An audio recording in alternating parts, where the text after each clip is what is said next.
যেতিয়াই মই জীৱনত দুৰ্বল হৈ যাওঁ তেতিয়াই মোৰ মনত এই কাহিনীটো লৈ আহোঁ আৰু তেতিয়া মই যথেষ্ট শক্তিশালী হৈ যাওঁ।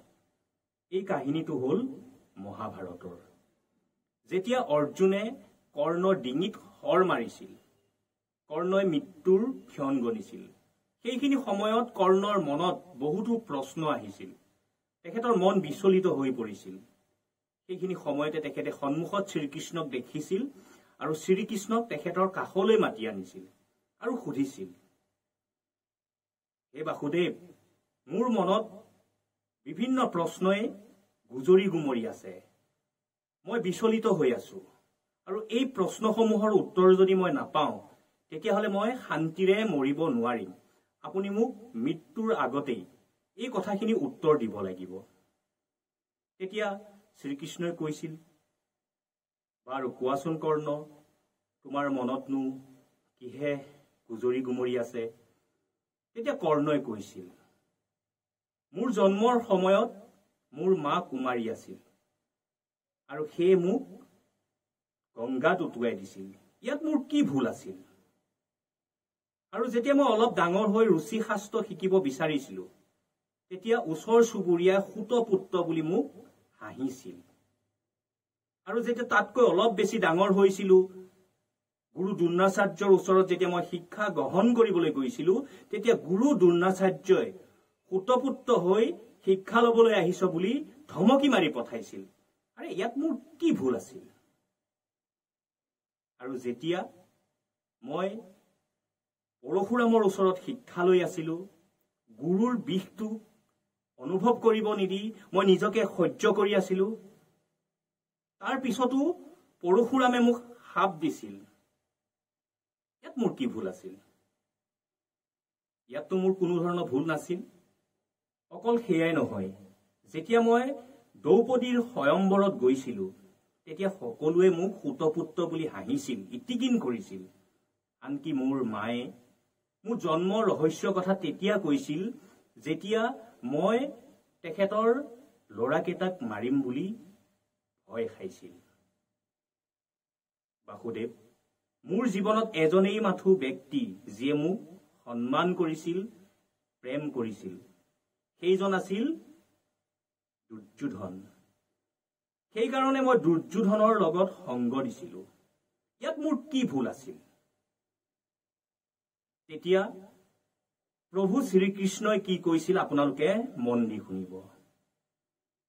মোৰ জন্ম হৈছিল কাৰাগাৰত আৰু মোৰ জন্মৰ পূৰ্বতেই মৃত্যু ৰৈ আছিল অংশ হিচাপে।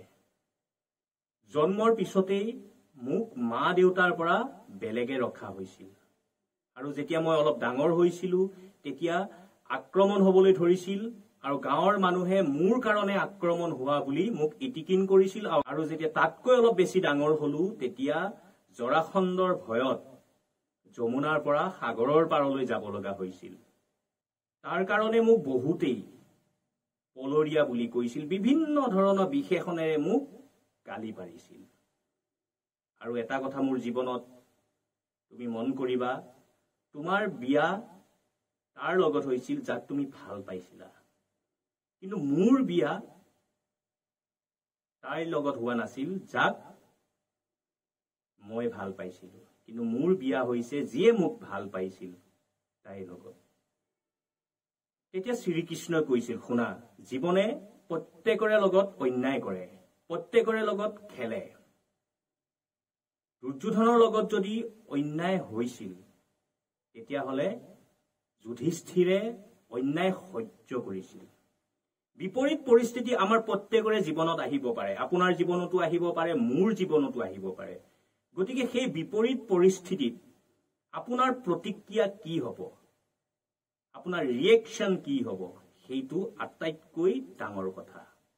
তেতিয়া শ্ৰীকৃষ্ণই কৰ্ণক কৈছিল, শুনা, জীৱনে আমাৰ প্ৰত্যেকৰে লগত খেলে, আমাৰ প্ৰত্যেককে অন্যায় কৰে। দুৰ্যোধনৰ লগত অন্যায় হৈছিল, কিন্তু যুধিষ্ঠিৰে সেই অন্যায় সহ্য কৰিছিল।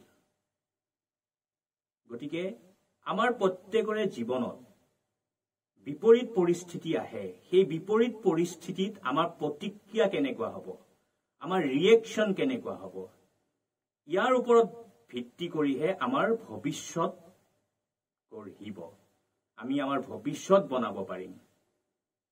আৰু জীৱনলৈ বিপদ বিঘিনি, অন্যায়, বিভিন্ন বেয়া সমস্যা, বেয়া চিটুৱেশ্যন, অসফলতা এইবিলাক অহাটো একেবাৰে স্বাভাৱিক। এইবিলাক হ'ল জীৱনৰ নিয়ম। আমি ভগৱানৰে অংশ, ভগৱানৰে অংশ যিহেতু আমি যাতে আৰু শক্তিশালী হ'ব পাৰোঁ, সেইকাৰণে বিভিন্ন পৰিস্থিতিত আমাৰ মাজলৈ বিভিন্ন ধৰণৰ সমস্যা, বিপদ, অন্যায় আদি ভগৱানে আমাক দিয়েই, আমাক বেছি শক্তিশালী বনাবৰ কাৰণে। আমি তেতিয়া আমাৰ জীৱনত সেই পৰিস্থিতিবিলাকৰ ওপৰত কি ৰিয়েকশ্যন কৰিম, আমি সেই পৰিস্থিতিবিলাকক সহ্য কৰি থাকিম নে সেই পৰিস্থিতিবিলাকক প্ৰতিহত কৰিবলৈ আমি আগবাঢ়িম, তাৰ ওপৰত আমাৰ ভাগ্য নিৰ্ভৰ কৰিব। আমাৰ প্ৰত্যেকৰে মাজত কৰ্ণৰ দৰে সেই শক্তি আছে, কিন্তু আমি বিচলিত হৈ পৰোঁ। শ্ৰীকৃষ্ণই কৈছিল, এই যে আমাৰ জীৱনলৈ অহা বিপৰীত পৰিস্থিতিবিলাক, এই পৰিস্থিতিত আমি কাৰ আশ্ৰয় লৈছো, সেইটো আটাইতকৈ ডাঙৰ কথা। কিছুমান লোকে ধৰ্মৰ আশ্ৰয় লয়, কিছুমানে অধৰ্মৰ, আৰু অধৰ্মৰ আশ্ৰয় ললে তোমাৰ দৰে গতি হবই। বন্ধুসকল, আমাৰ প্ৰত্যেকৰে জীৱনত বিপৰীত পৰিস্থিতি আহে, বিপৰীত পৰিস্থিতি আহিবই। আৰু এই বিপৰীত পৰিস্থিতিত আমি কেনেদৰে আমাৰ প্ৰতিক্ৰিয়া কৰিছো তাৰ ওপৰত আমাৰ ভৱিষ্যতটো নিৰ্ভৰ কৰিব। আৰু আমি প্ৰতিজন মানুহেই এটা কথা ভাবো যে মোৰ সমস্যাটোৱে সকলোতকৈ ডাঙৰ। এইটো আচলতে এটা ভুল কথা। গতিকে সদশেষত এটাই কম, বিপৰীত পৰিস্থিতিত আপুনি কোনো কাৰণত ভাঙি নপৰিব। আৰু আমাৰ প্ৰত্যেকৰে মাজত সেই কৰ্ণৰ দৰে শক্তি আছে। আমি যিকোনো এটা পৰিস্থিতিত পৰিলে ৰাস্তা সলাব বিচাৰো, গতিকে এনেকুৱা নকৰিব। বিপৰীত পৰিস্থিতিত আপুনি আপোনাৰ ধৈৰ্য ৰাখক আৰু সেই বিপৰীত পৰিস্থিতিক প্ৰতিহত কৰিবলৈ সদায় এই কাহিনীটোক মনত পেলাব, কৃষ্ণৰ জীৱনলৈ মনত পেলাব, তেতিয়া আপুনি শক্তি পাব।